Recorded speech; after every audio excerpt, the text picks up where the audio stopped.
While majority of the Carolina Panthers fandom will continue to argue and bicker over just which quarterback we should select first overall in the upcoming 2023 NFL Draft, I think an equally important question that isn't being asked enough is just which player or which position should we be focusing on in the second round with our 39th overall pick?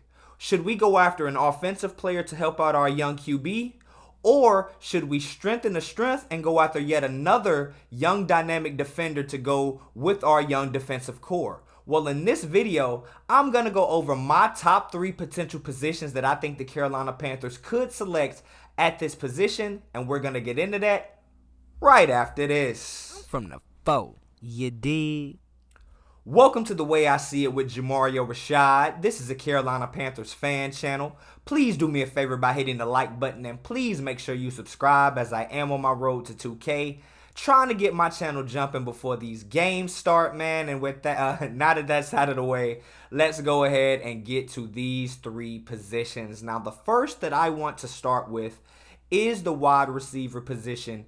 It has been the most talked about and discussed since we traded DJ Moore to bring back the first overall pick, and it has been the one that has been the most directly addressed since free agency has began. So the tandem of Adam Thielen and DJ Chark in 2022 had 1,218 yards, 100 catches, 9 touchdowns, and 69 first downs between the two of them. Now, the 3 returning wide receivers that will see time on the field this year, give or take, are going to be Terrace Marshall Jr., Laviska Shenault, and finally Shi Smith. The 3 of them in 2022 combined had 1,058 yards, 77 catches, 4 touchdowns, and 48 yards. Now, if you go ahead and combine that, we can project out to what this group of receivers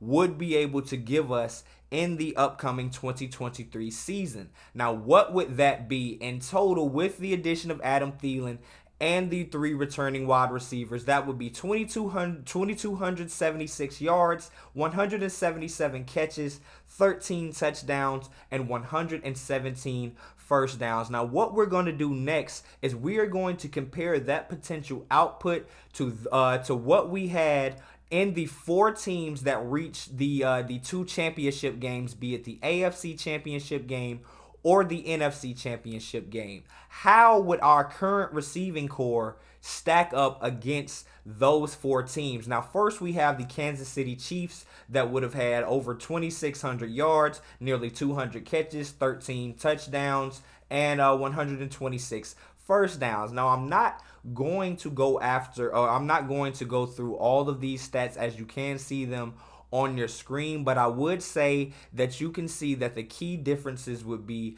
that they would indeed have the least amount of yards, they would indeed have the least amount of catches, they would be right in the mix for the touchdowns, but they would be on the lower end of the first downs. But what needs to be mentioned with these 4 teams is although they may have had a lot of receiving yards, all of these yards come from just the wide receivers alone. For anybody out there that says, oh, you have Travis Kelce, or you have Hayden Hurst, who is now a Carolina Panther, Dallas Goedert, George Kittle, these stats are only receiving yards by a wide receiver. And so even with these tight end heavy teams that had some of the only tight ends that reached near or over 1,000 yards regularly, still their wide receiver cores, who aren't even the focal points of their offensive attack, still outperform or would outperform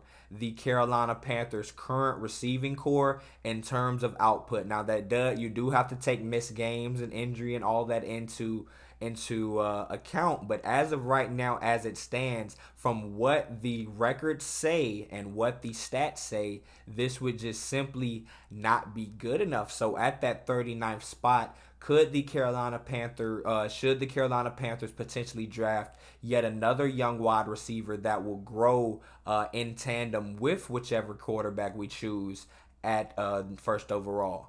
I'll leave that up for you to decide, but as you can see in my thumbnail, I would love to see Tank Dell be a Carolina Panther by hook or by crook. I would love to see him in that Carolina blue, man. So now we're going to move on to the next potential position that I would like to see taken at this 39th overall pick, and that would potentially be the linebacker or the edge position. I know a lot of people would categorize this and say, oh, you need a defensive end to go along as another effective pass rusher for the upcoming season. Well, since we have brought in Ejiro Evero, and it's been announced that we are officially going to be moving to that 3-4 system.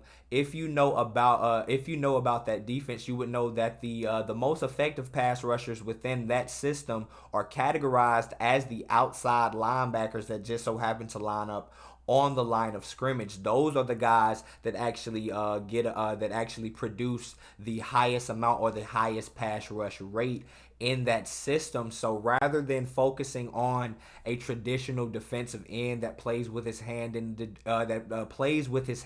dirt, and that is how he's more comfortable performing, we should draft a 3-4 linebacker or a just more traditional edge player that will be able to uphold what is going to be expected in the 3-4 system, which is going to be sick 'em. Like go get the quarterback. Like that is what we are going to have to expect out. That is what is going to be expected out of whichever player is drafted. If we were to draft a linebacker or edge position at 39. So to give you more clarity as to why we should do that, the Carolina Panthers were 14th overall in sacks by defensive end in 2022 with 24 overall, but we were 26th in the entire league for sacks as a team with just 35. Brian Burns, our lone Pro Bowler on the team, was the only player that had 10 plus sacks, and he was in fact the only defensive end or like a player that is categorized as a defensive end that had more than 5 sacks.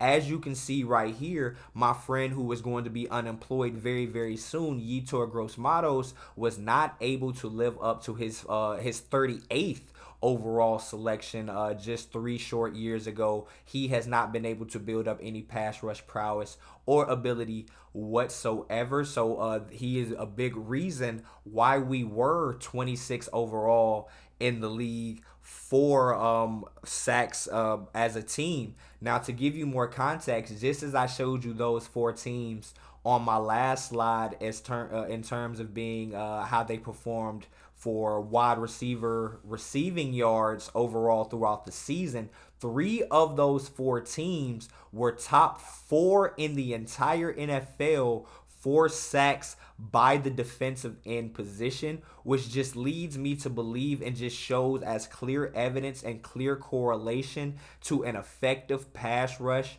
not only just overall, but getting an effective pass rush by your edge defenders, i.e. your defensive ends or your blitzing linebackers in the 3-4 system. That is something that pays a high premium towards being a prosperous organization and winning games. Yetur Gross-Matos isn't able to do that, although myself and many other Panthers fans are fans of Marquise Haynes. I have made videos about Omari Barno. We have the ability to draft somebody high in the top 40 picks of the NFL draft to come in and be a pass rusher opposite of a proven commodity in Brian Burns, and I find that would be very, very hard to pass up if we did have this if this opportunity did come about, as we did invest draft stock in going out and getting Adam Thielen and DJ Chark to fill in as wide receivers. We got Hayden Hurst to be an additional offensive weapon at the tight end position. We still do have a large hole in the roster that I'm going to get into after I finish discussing this position, but the edge or linebacker position is one that I believe nobody would be able to argue with would be coveted at this 39th overall pick. But is it the way we should go? You all let me know what you think about that down in the comments. I'm not going to give my opinion on that right now, but I did add it to this list because I would say that I wouldn't argue with it or I wouldn't be upset if we were to choose it, man. So now we're going to get into the final position that I want to discuss, be it the cornerback position. Yes, the cornerback position. All my Carolina Panthers fans, I'm sure we think back to the Buccaneers game, and that is definitely why this is on the list. Now let's take a look at how our starting cornerbacks performed in 2022. Now we have our star, our number one guy. We have big J.C. Horn, number one cornerback. Inarguable. There's nothing to say about that. He allowed for a 62.4 passer rating, which is excellent. 55% completion percentage, 429 yards, only 1 TD, and he missed 4 games. Now, the knock on J.C. Horn that is fair to say, and I have been in the arguments trying to fight and say that this isn't a reason to continuously put a knock on him because they have been freak injuries. They aren't lingering things. They aren't sprains. They aren't, just little pulls. He broke his foot. He broke his hand. Those are 2 freak accidents. But through 2 years in his career, on average, sad to say, he does miss 9 games per year, which is that's not going to be good enough in any way, shape, or form. Playing half a season as a number one corner is just that's just not good enough. Now, our other cornerback that traditionally starts alongside J.C. Horn is Dante Jackson.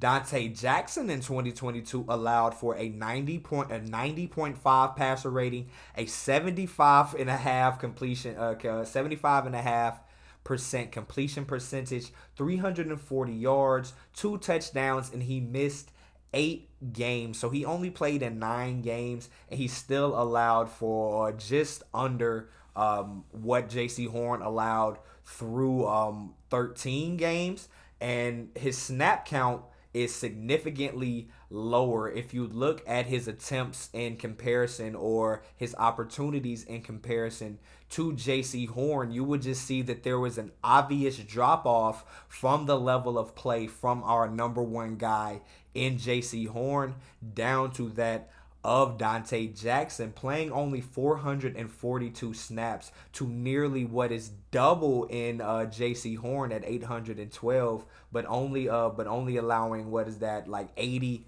less yards. That just speaks to the talent gap. But here is where the kicker really comes, and that comes when we get into the guys that had to step in when Dante Jackson, who I just failed to mention, on average is a bit injury prone himself, missing 4 games a year on average through his 4 or 5 years in the NFL so far. But these are the guys that we had to step in when our top 2 guys went down. First, we have the guy that I have coined as CJ Burnt Toast Henderson, who when he was actually out there on the field in 10 starts in 17 total games, so he played all year, missed no games at all. He had a 103 and a half. He allowed for a 103.5 passer rating, 69% completion rating, 684 yards,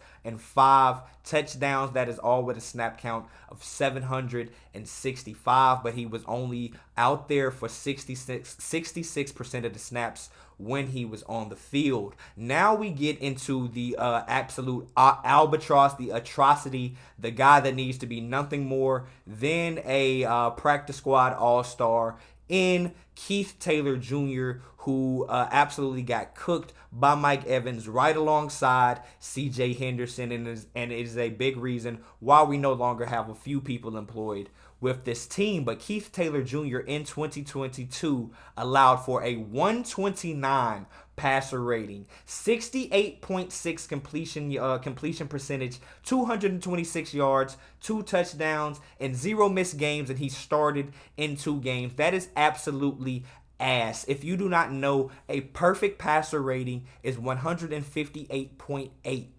Now, this is just as close as a guy that is a normal participant on a roster can get to just being absolute trash. Keith Taylor Jr. was terrible, as well as CJ Henderson. He was terrible as well. So that leads me to believe that the Carolina Panthers could potentially go after a cornerback, be it maybe Cam Smith, that played alongside J.C. Horn at the University of South Carolina, to come in and just be a second bookend cornerback that we can depend on the boundary of this young 3-4 defense to shut down wide receivers out there, man. But with that being said, what do you all think should the Carolina Panthers do with their 39th overall pick? Should we go wide receiver, edge position, cornerback, whatever you all think? Make sure you leave your comments down in the comments section, man. And with that being said, I am Jamario Rashad.